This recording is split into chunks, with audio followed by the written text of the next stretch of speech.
The first question I usually get from a new client is, do I have a case? And what I explain to them, there are three things you look to in order to determine if you do have a case.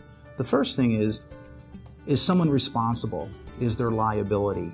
What I mean by that is, was somebody negligent? And for example, in an auto accident, did somebody violate a vehicle code section, such as they were speeding, perhaps running a red light, or violating the right-of-way? So you have to have responsibility. The second factor that you look to, were you damaged? And going back to the auto accident example, you could be in an accident where somebody's at fault. However, if you weren't hurt, you do not have a personal injury case.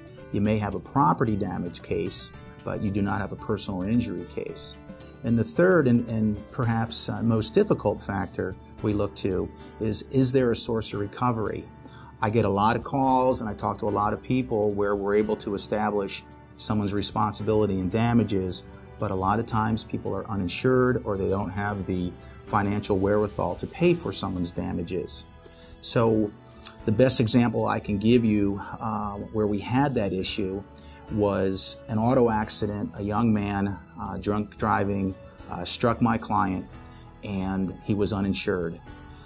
Through our diligence and investigation, we were able to determine that this young man also had a residence set up with his father.